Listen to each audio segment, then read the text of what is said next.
I still remember the sound before the silence, the slow hum of the hospital light flickering overhead, the rhythmic beep of the monitor that kept lying to me. Every breath she took sounded like it had to climb a mountain to get out. The doctor's voice cut through the room like a blade through wet paper. Stage 4. That was all. No preamble, no soft edge, no mercy. Just 2 words, and suddenly time folded in on itself. I looked at her, my wife, the woman who once couldn't stop laughing at the smallest things. Her hands trembled in mine like broken wings, and I swear I could feel her slipping before she even spoke. "It's all right," she whispered, smiling as if pain could be outloved. But it wasn't all right. It was never going to be. The antiseptic burned in my nostrils, sharp and cruel, mixing with the faint scent of her lavender shampoo. A smell that should have meant comfort, now turned to mockery. Our daughter stood by the window, her phone glowing against her face. My son leaned on the wall, checking the time like he was late for something more important. I wanted to scream, "Look at her!" but my throat wouldn't move. It's strange how grief can paralyze you before it even starts. When the doctor left, silence filled the room again, heavy, suffocating. I could hear the clock ticking. Each second felt like a dare. "What are you going to do now?" I tried to speak, to tell them we'd fight this together, that we'd sell everything, move mountains, whatever it took. But when I looked at their faces, the fear, the distance, I knew they were already gone. My son mumbled something about needing air. My daughter said she had to call someone. They slipped out, and the door clicked shut behind them like the end of a chapter I never saw coming. She turned her head toward me, eyes cloudy but soft. "Don't blame them," she said. And somehow I smiled, because in that moment I realized how easy it was for her to forgive, and how impossible it had become for me. Outside, thunder cracked like a verdict. Rain smeared against the hospital windows, distorting the city lights into trembling streaks. I sat by her bed and watched her chest rise and fall, each breath quieter than the last. I wanted to memorize her, the outline of her face, the rhythm of her breathing, but fear has a way of blurring everything it touches. I whispered, "You'll get better." But the words tasted like ash. She knew, I knew, and somewhere in that sterile, humming room, a promise I didn't understand yet began to form. A promise born from the way she squeezed my hand before sleep took her. Small, faint but deliberate. It wasn't love that burned in me that night. It was something colder, something waiting. The night nurse dimmed the lights at 9:30. She smiled. One of those practiced smiles meant for the dying and their caretakers. I nodded back, though I barely saw her. My world had shrunk to the sound of oxygen hissing through the tube by my wife's face. The air was too clean, too dry. Every breath she took sounded like paper tearing. I held her hand through the night, counting each pulse as if I could hold her here by will alone. At some point she woke, just for a minute, and whispered my name like it hurt to remember it. "Don't let them destroy you," she said. Then she drifted off again. Destroy me? I wanted to laugh. My children had already done that. Around midnight, I went to the vending machine down the hall. The floor was polished, so clean you could see your reflection in it, just enough to realize how much older you've become. The machine flickered when I pressed for black coffee, but nothing came out. I hit it once hard. A nurse looked up from her desk, startled. I muttered something about it being broken, but we both knew that wasn't what I was trying to break. When I got back to the room, my son was standing outside the door, scrolling on his phone. "You're still here," I said. He nodded without looking up. "Yeah, just needed a minute." His voice was light, casual, almost rehearsed. My daughter wasn't there. "She went home," he said. "Early class tomorrow, early class." Her mother was dying, and she had a class. Something shifted in me right then, not loud, not violent, just final. Like a lock clicking into place. I went inside and sat again. My wife stirred slightly, the machine sighing in rhythm with her chest. I brushed a strand of hair from her face and whispered, "They'll regret this." My voice cracked on the last word.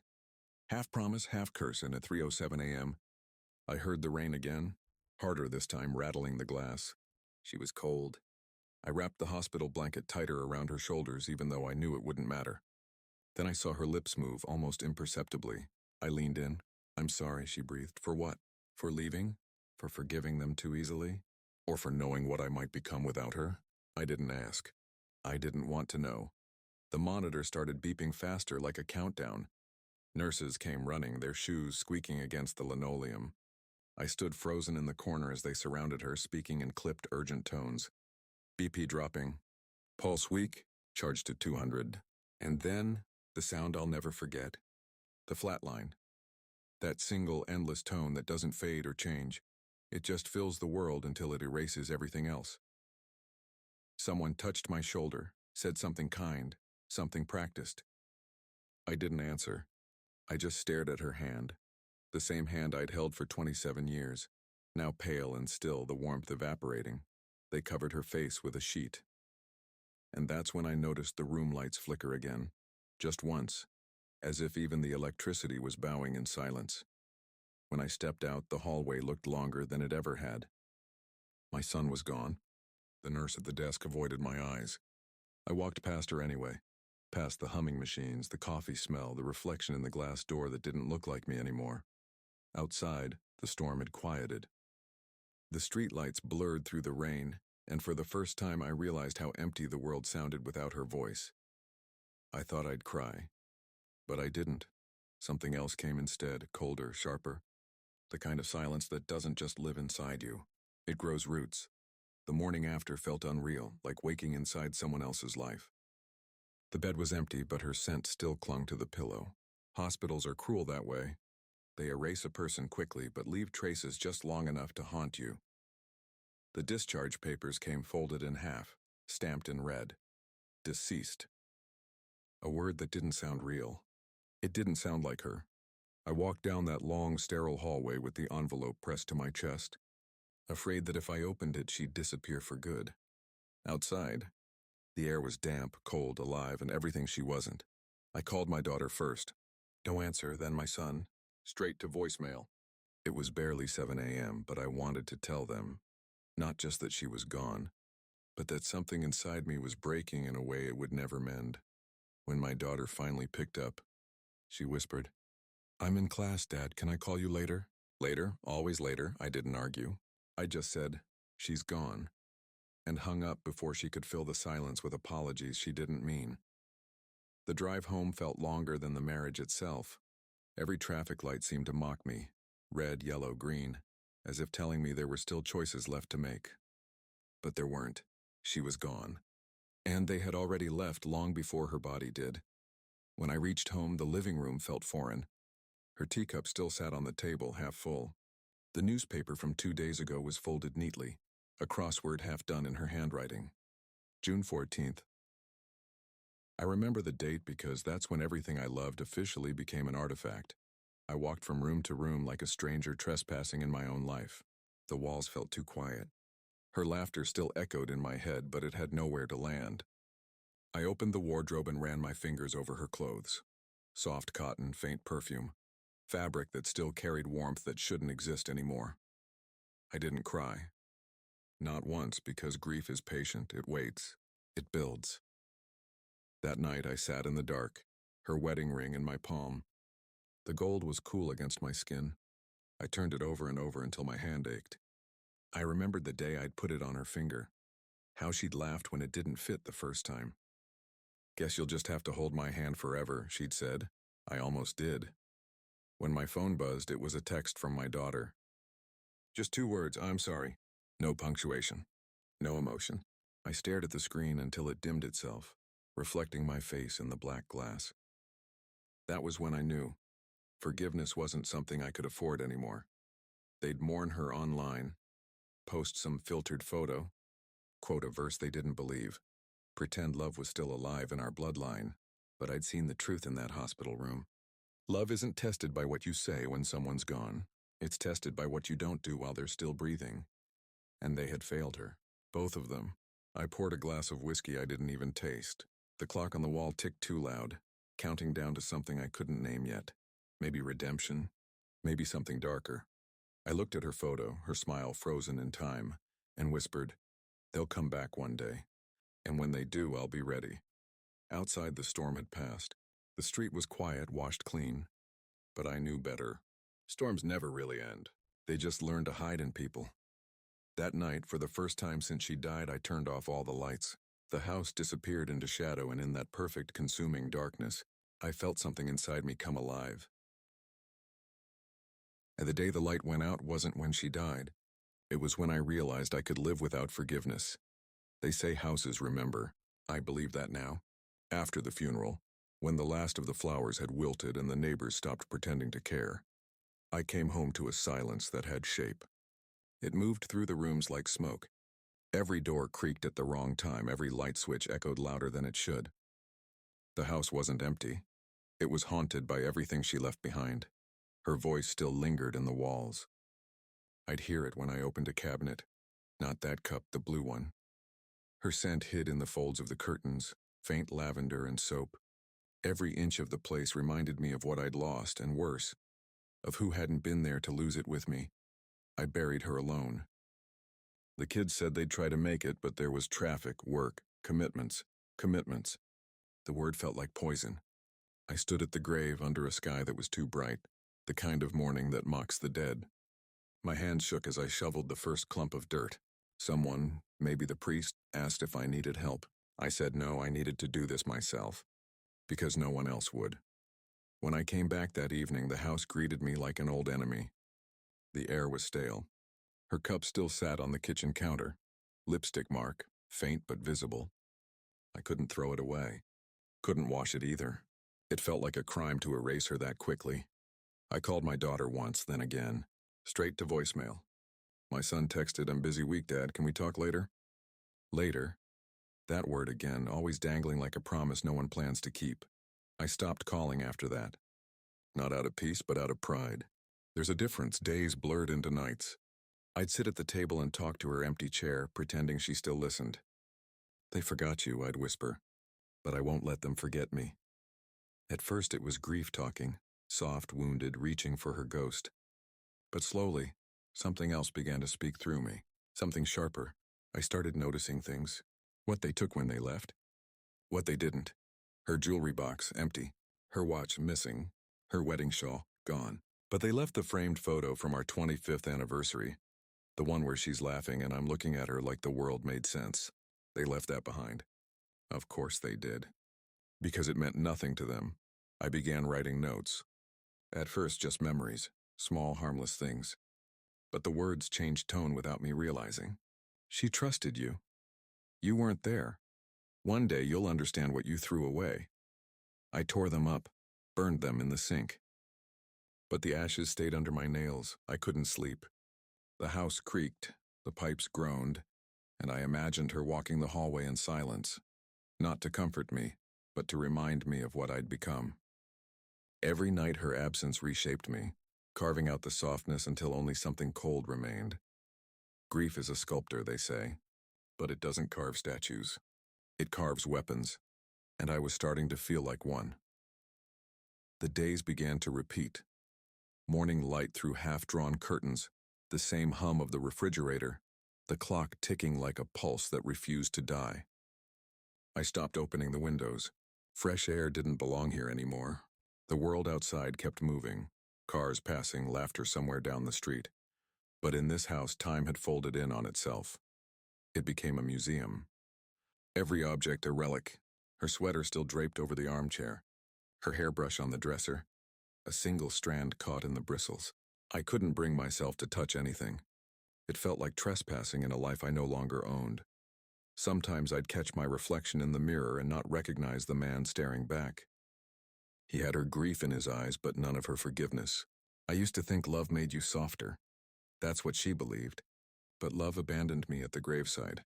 What remained was survival, sharpened by memory. One night I sat in her favorite chair, the one by the window where she used to read, and tried to pray. Not to God, exactly. Just to her. "Tell me what to do," I whispered. The clock ticked in response. Somewhere upstairs the floor creaked, and for a second I thought it was her. I almost called her name, but it wasn't her. It was the house reminding me that she was gone and that I was still here. Unfinished. The next day I found myself standing in our bedroom doorway, watching the dust swirl in a shaft of light. I opened her closet and ran my hand over the fabric. Smooth cotton, the faint smell of rosewater. I found her scarf, the one our daughter had borrowed and never returned until the funeral. A loose thread hung from its edge. I pulled it, slowly, carefully. It unraveled like time itself. That's when I realized something cruel but true. Pain doesn't disappear. It waits. It changes shape until it finds purpose. I began to think of my children, not with sadness but with curiosity. What did they tell themselves to sleep at night? That I was fine? That she went peacefully? Or did they simply erase us, like old photos cleared from a phone? One evening, I opened her laptop. She'd saved everything, recipes, letters, little notes. But what caught me was a folder labeled "For Them." Inside were drafts of messages she'd never sent. "Dinner Sunday? Just checking in, love you. Don't forget Dad's birthday." Each one unsent. Each one a plea that went unanswered even before she died. I read them all. Then I laughed. Not because it was funny, but because it was too late for everything. They'd already turned her love into background noise. I closed the laptop and felt the air shift. Heavy, charged. That was the night something inside me finally clicked into place. I walked to her empty chair, placed my palm on the worn fabric and said softly, "They forgot you, but I won't let them forget me." My voice didn't shake this time. Maybe it was a promise, maybe a curse. The rain started outside. It was soft at first, then harder. Thunder rolled like a warning, but I didn't move. I just sat there, eyes open in the dark. The reflection of lightning crawling across the window like veins of fire. For the first time since she died, I felt alive, not healed, not whole, but awake. Grief had stopped being a wound. It had become a direction, and somewhere deep inside the quiet of that house I knew this was only the beginning. The house grew colder as the nights dragged on. It wasn't the weather, I kept the heater on, but warmth no longer reached me. The chill came from something deeper, like the walls themselves had stopped believing in life. Sometimes I'd catch the faintest echo of her footsteps in the hallway, or smell her perfume right before sleep. I didn't call it haunting. I called it memory refusing to die. People stopped visiting. The neighbors left casseroles on the porch for a while, then gave up when they saw no lights on inside. Even the mailman started dropping letters in silence. It was perfect. Isolation became a kind of armor. When you stop expecting anyone, disappointment becomes impossible. But the silence had a language of its own. It started whispering things I'd been avoiding. I began to see every small betrayal for what it really was, and not carelessness, but choice. They hadn't drifted away. They'd walked away, one careful, deliberate step at a time. At first I wanted to hate them, but hate was too clean, too quick. No, I wanted something slower, something that would make them feel. So I waited. Each day, I moved through the house like a ghost learning to haunt. I memorized the creak of every floorboard, the pattern of shadows at dawn, the quiet hum of the refrigerator at 2:13 a.m. I made the house an extension of myself, a shrine and a warning. Her photos lined the walls, not in grief but as reminders. This was where love lived, and where it died. Sometimes I'd imagine them coming back one day, stepping into this place expecting sympathy, finding instead the truth, the version of me they never stayed long enough to meet. The one forged from silence and disappointment. One afternoon I stood in the kitchen and noticed her teacup again, still sitting on the counter. The faint lipstick mark was fading. I lifted it to my lips, cold, tasteless, empty, but I drank anyway. Because in that moment I realized I'd been feeding on ghosts for months. I picked up the phone and scrolled through my contacts. My thumb hovered over their names, Sarah and Amir. The light from the screen made my hand look skeletal. I didn't call. I just looked. Let the names burn into my memory like evidence. They had taken pieces of her before leaving. Her shawl, her watch, her stories. But I still had the house. I still had the silence, and I was learning how to use it. Late that night, I stood in her room again. The moonlight fell across the bed like a confession. I whispered, "I won't forgive them." It felt like a prayer. A real one this time. Not begging, not pleading, just a vow. I sat in her chair and opened my notebook. The first page still had her handwriting from months ago. Remember to buy more tea. I turned to a clean page and began to write. Not letters, not apologies, plans, how to make absence felt. How to make distance ache. How to turn silence into punishment. Because grief isn't the end, it's preparation. By dawn, I'd filled pages with thoughts I couldn't have said aloud, small ideas, ways to remind them of what they'd done without ever raising my voice. Words can haunt longer than ghosts. When the first light hit the window, I closed the notebook and smiled for the first time in weeks. Not because I was happy, Wayne, but because I finally understood what came next. The house wasn't haunting me anymore. It was waiting for me to decide what kind of ghost I wanted to become. People think revenge starts with anger. They're wrong. Anger is loud and it burns too fast, too bright until there's nothing left but smoke. Real revenge starts with silence, the kind that folds around you, presses against your skin, and forces you to listen to the echo of your own thoughts until you begin to see things clearly, painfully, perfectly clearly. After she was gone, and the house had turned from home to tomb, I stopped fighting the quiet. I let it swallow me. I withdrew from everyone, friends, neighbors, even the people who pretended to care. They all had that same soft tone when they said my name, the one people use when they're relieved it's not them who's grieving. I stopped answering. Then one morning, without warning myself, I put the house up for sale. The agent asked if I was sure. I said yes, even though I wasn't. It wasn't about wanting to leave. It was about making sure no one could ever find me again. The for sale sign went up that afternoon. By nightfall, I'd already started packing. It felt wrong, taking down her photo frames, folding her clothes into boxes, like burying her all over again. But this time there was no funeral, just the slow, deliberate process of erasing myself. I changed my number, deleted my social media, disappeared from every thread that had once held me to the world. I watched my own existence collapse online, messages turning into last seen months ago, profiles fading into static. It was oddly beautiful. There's a strange peace in being forgotten, when you're the one who chooses it. For months I stayed like that, invisible. I rented a small apartment on the edge of the city, the kind of place where no one looks you in the eye. The walls were thin, the air smelled like damp wood and old paint, but it didn't matter. It wasn't supposed to be home. It was a cocoon. Sometimes I'd see their faces online, my children, my ghosts. Vacations in Greece, dinners with friends, smiles so wide they almost looked honest. They had moved on. Life goes on, they'd written under one photo. And I smiled too, for a different reason, because every time they smiled, they forgot me a little more, and every time they forgot me, they built the perfect stage for what was coming next. At night, I'd replay her voice, soft, fragile, echoing in the dark. Don't let them destroy you. I didn't. Not anymore.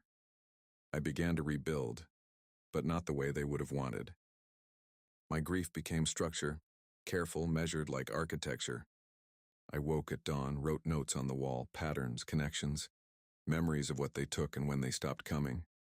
I wasn't planning revenge yet, not exactly. I was studying absence. Learning its language, absence is power. People notice when you're angry. They defend, deflect, explain. But when you vanish, they start to wonder. Wondering turns to guilt. And guilt, if left alone long enough, rots everything it touches. I didn't have to chase them. All I had to do was disappear properly, and I was getting good at it. I learned to exist between places. Not seen, not gone, just unreachable. I'd change cities for no reason. Pay in cash. Burn letters before reading them. The world became a blur and I moved through it like a shadow that forgot how to be human. But deep down, something in me was still alive. Something waiting. Because silence isn't peace. It's the sharp edge before the storm, and I was just learning how to use it. I remember the day I realized I had become invisible. It wasn't dramatic. No lightning, no revelation. Just a morning like any other. I went to a cafe, sat by the window, ordered coffee. The waiter didn't look at me twice. No one did. My reflection in the glass looked faint, almost transparent in the sunlight. For a brief moment, I felt weightless, like I'd already crossed over to some quiet realm where the living don't look. It felt good. It felt like control. People always said I was too quiet, too patient, too forgiving. But patience is a weapon when you finally learn what to do with it. I stopped checking their profiles after a while. I didn't need to. The silence between us had begun to do the work for me. I knew my absence was heavy, heavier than my voice ever was, because people can forget your words, but not the space you leave behind. Still, there were moments when the grief slipped through. Late nights, mostly. I'd wake at 3 a.m., sweating, half dreaming of her. The sound of her laughter still lived somewhere deep in my skull. Sometimes I'd whisper to the dark, "You'd hate what I'm becoming." And the silence would whisper back, "Then don't stop." I started walking the city at night, not for peace, but to remind myself I still had a pulse. I'd pass people laughing under streetlights, holding hands, taking photos. The smell of food, car exhaust, rain on concrete, all of it felt distant, unreal. I existed between their world and something darker. One night I passed a restaurant, and the kind she used to love. Through the glass I saw a family sitting at a round table. The father poured wine. The mother laughed. The daughter checked her phone and smiled. For a second it looked just like us. I stood there too long. The waitress noticed me, frowned, came to close the blinds. That's when it hit me. The truth she'd tried to protect me from. Love dies long before people do. And when it dies, something else wakes up in its place. The next morning, I found myself searching my daughter's number again. My thumb hovered over call, but I didn't press it. I didn't want to hear her voice, not yet. I wanted her to feel me first, so I sent nothing. No texts, no messages. Just silence, but silence travels. It seeps into their routines, into the cracks of their new lives. They'd glance at their phones expecting my name and find nothing. They'd hear an old song, remember a birthday they didn't call for, feel something cold in their chest. That's how guilt begins, and as a whisper that never leaves. Days turned to weeks, and I began to perfect the art of being unseen.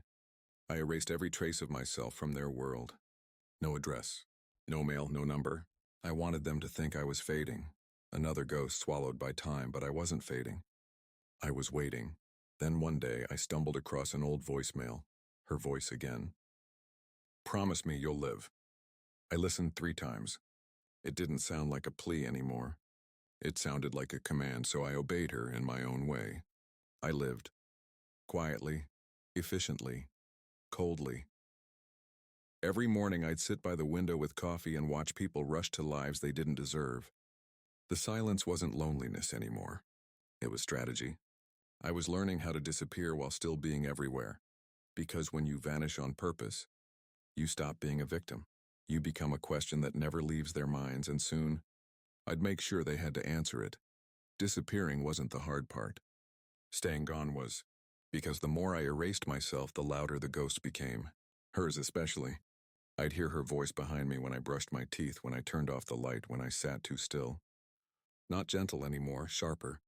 Not "don't let them destroy you," but "what are you waiting for?" I didn't answer. I just kept building the silence higher, brick by brick. By now the world believed I'd moved away, maybe died. I didn't correct them. The fewer who remembered, the cleaner it felt. I had sold everything.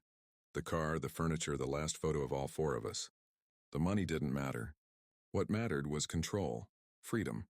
That cold, steady hum beneath my ribs that told me I was no longer the same man who used to beg for family dinners and phone calls that never came. Sometimes, I'd walk into a crowd, markets, train stations, places where everyone looks but no one sees. I'd stand still and let the noise wash over me. That was my new confession booth. Strangers brushing past, lives colliding for seconds and forgetting instantly. That was the closest I came to peace. But peace never lasts. It happened on a gray morning in late November. I was sitting in a cheap cafe downtown when I heard it. A laugh. Hers. No, not hers. My daughter's, Sarah. I knew it instantly. The same nervous lilt. The same way it trailed off when she tried to sound confident. I froze. She was standing outside across the street, holding her phone, smiling at someone. She looked older. Hair shorter, sharper clothes, a life polished and tidy. A stranger wearing my blood. I didn't move. I just watched. She turned slightly, and for a split second her eyes passed over the cafe window. Over me. Nothing.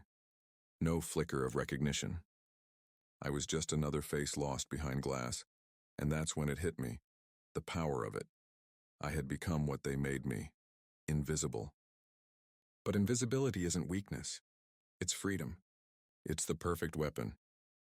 I finished my coffee slowly, almost ceremoniously, as she crossed the street and disappeared into the crowd. My hand didn't shake. My pulse stayed calm. But something inside me clicked into place. The game had changed.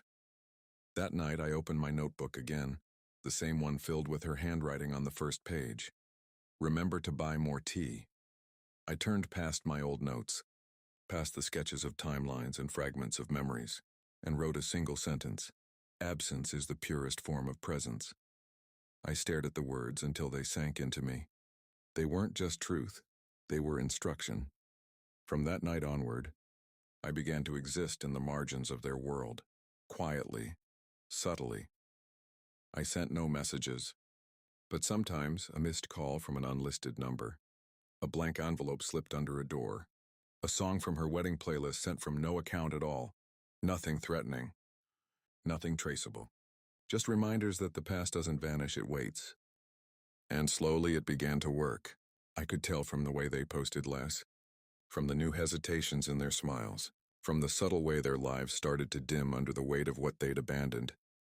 Guilt spreads quietly, like rot in the walls. I didn't have to touch them. I only had to make them feel what I'd felt, that sense of something watching, missing, unresolved. In disappearing, I'd finally learned how to be seen. Now, they'd remember me, not as a father, not as a husband, but as the echo that refused to die, and in some quiet, merciless way. That felt like justice. It was almost poetic, the way the universe chose that night to send them back. Not for forgiveness, not for family, for money, always money. I remember the knock, 3 soft taps that barely reached through the rain. I waited before opening. There's power in silence. It makes people wonder what they've done wrong. When I finally turned the handle, the porch light caught their faces, Sarah, pale and hesitant, and Amir, wearing that same half-confident smirk he used when lying as a child. "Dad," Sarah said first, voice trembling like it used to when she broke a vase or hit a report card. "We already need help." For a moment, I said nothing. I let the rain fill the space between us, steady, unrelenting, pure.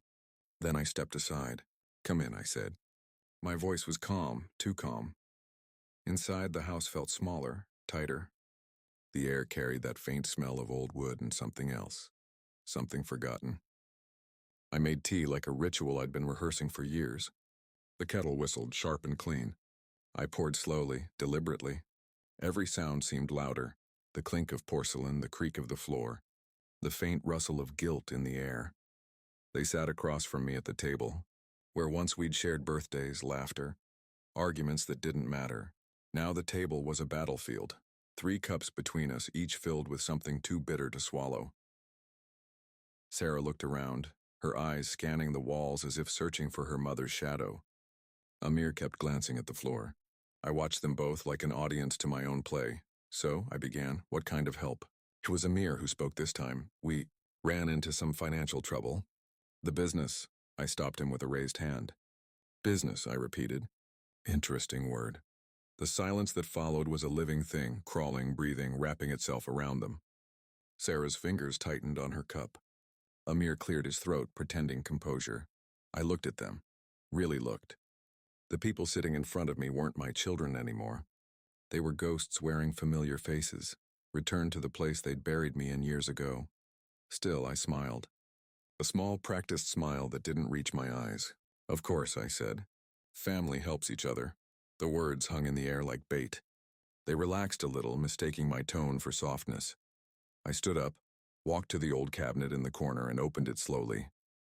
Inside were papers, boxes, fragments of a life they'd once abandoned. My hand brushed the drawer that held her letters, the ones they never knew existed. I felt the weight of them against my fingers, a quiet reminder of the promise I'd been keeping all this time. When I turned back, they were watching me carefully, hope flickering in their eyes. It almost made me pity them. Almost. "Tell me," I said softly, "when was the last time you thought of her?" Sarah blinked. "Every day," she lied. Amir looked down. "Dad, please." "No," I interrupted. "I just want to understand. You needed air when she was dying. You needed space when she was buried. And now you need money." Sarah's voice cracked.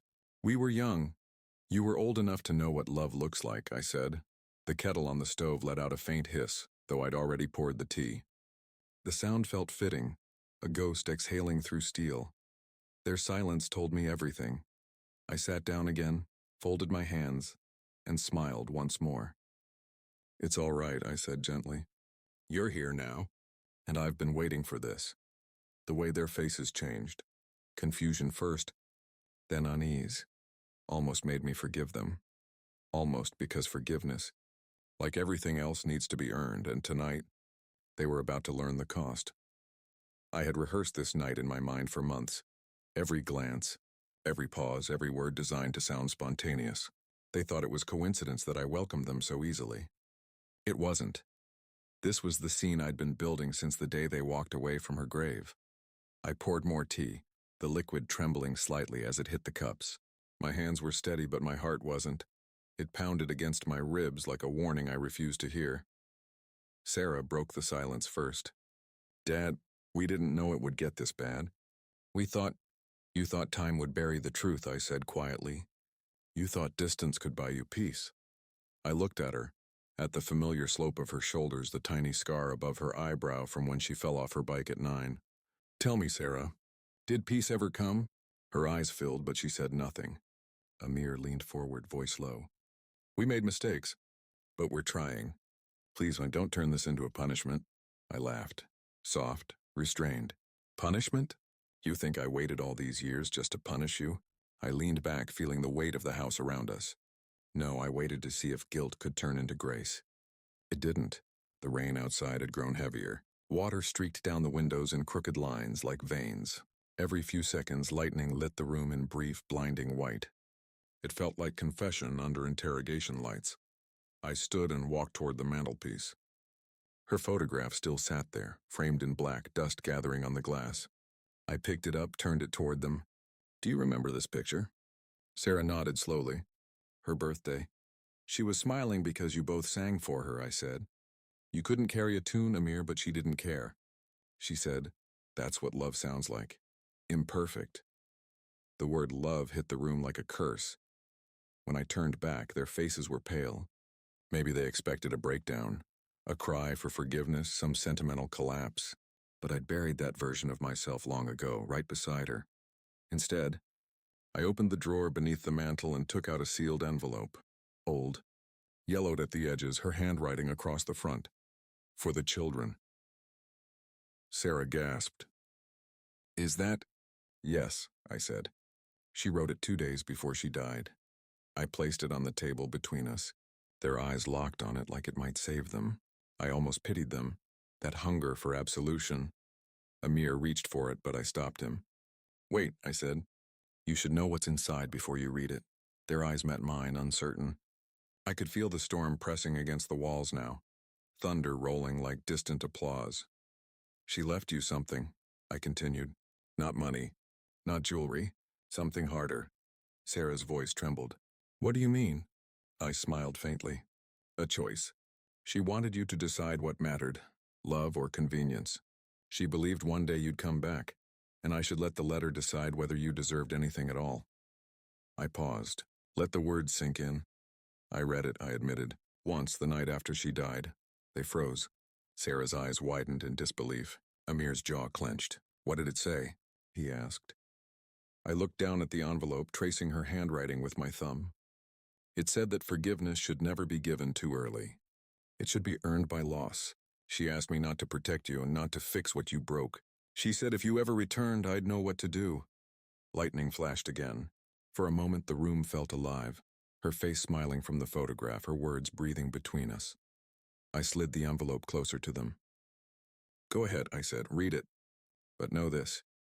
Once you open it, nothing between us will ever be the same." They stared at the letter like it was a living thing. And for the first time I saw it. The fear in their eyes. Not of losing me, but of seeing themselves through her words. Amir hesitated first, then reached for the letter. His fingers shook. Sarah looked at me once more, searching for mercy in my face. She found none. The sound of paper tearing sliced through the room. The rain softened outside as if the world itself was leaning in to listen. Amir unfolded the letter, smoothing it with trembling hands. Her handwriting curved across the page, gentle, precise, heartbreak made ink. He read aloud, his voice unsteady. My dear children, if you're reading this, it means I'm gone, and your father is alone. I hope you came back not for what's left of me, but for what's still alive in him. He will need you, though he'll never say it. I don't want money or things to divide you. Love is the only inheritance worth keeping. But if you come back only when you need something, then perhaps you were never really mine. Amir's voice broke on the last line. He folded the letter slowly, carefully, as though gentleness might change its meaning. Sarah covered her mouth, tears slipping through her fingers. She didn't mean that, she whispered. She meant every word, I said. I let the silence stretch until it began to suffocate. Then I spoke again, quieter this time, but every syllable sharp enough to cut. You see, she believed in you, even when I didn't. She said time would bring you back, and she was right. Time brought you, but not love.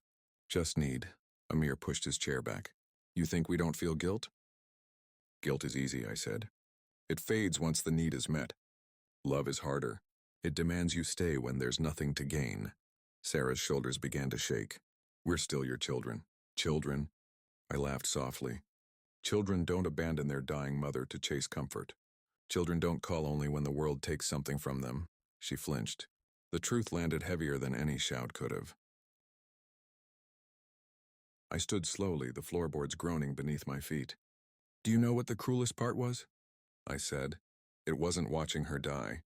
It was watching her forgive you while she did. She asked me to do the same. Sarah looked up, hopeful. Then forgive us, I shook my head. I said she asked. I didn't say I agreed.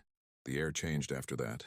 Something in the room tightened, the kind of silence that precedes confession or collapse.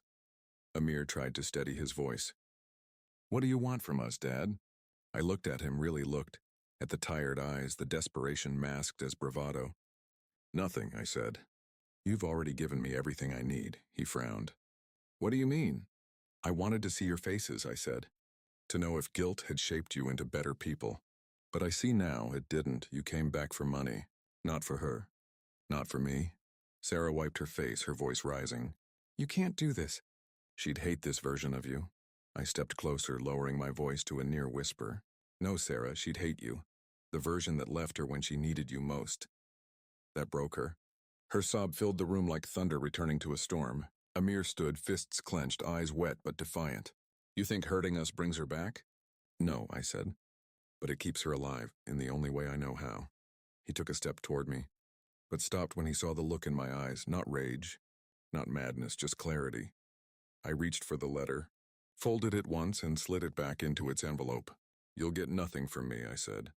Not the money, not the forgiveness.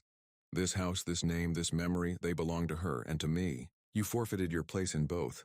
Sarah sobbed openly now. Amir said nothing. They stood there, small and broken, shadows of what they once were. I turned away, my voice steady, final. You can go now. They didn't move at first. Then slowly they walked toward the door. Sarah looked back once, the same way she had as a child when caught lying. Her lips trembled, but she didn't speak. When the door shut, the sound echoed through the hall like an exorcism. I stood alone again. The storm fading, the silence returning, familiar, loyal. On the table, her photograph glimmered faintly in the light of the dying fire. I touched the frame and whispered, It's done. Outside, their car started, then disappeared into the night. And for the first time since she died, I didn't feel grief. I felt balance because tonight they didn't come home to their father. They came home to judgment. After they left, the house returned to its natural state. Silence. The kind that doesn't need to be explained. I sat in the same chair where I once held her hand, the one by the window with the faint imprint of her touch still worn into the armrest. Outside, the world kept moving. Cars passing, wind brushing through dead leaves. But inside, everything had stopped again. Only this time it wasn't grief that froze me. It was calm. The door they slammed shut was still trembling in its frame. For a while I watched the dust rise in the air, floating in the light from the lamp. That's how memories behave, I thought. They don't leave. They just hang around waiting to be noticed. The smell of her tea lingered in the air from that morning, or maybe my mind was playing tricks again. It doesn't matter. Grief has its own scent. It changes with time, from salt to smoke to something you stop noticing altogether. I leaned back in the chair, letting the silence stretch. My reflection stared back at me in the window, but I barely recognized the man there. Older, yes, but also lighter. There was no more pretending, no more waiting for apologies that would never come. The storm had passed, and it had taken everything with it. It should have hurt, but it didn't. Some endings aren't tragic. They're just clean. The house looked different now. Not empty, just honest. Every room stripped down to truth. No photos, no laughter, no ghosts pretending to be love. I'd turned every corner of this place into a confession booth, and tonight it finally gave me absolution. I thought about what she'd say if she could see me now. Maybe she'd scold me for being cruel. Maybe she'd call it justice.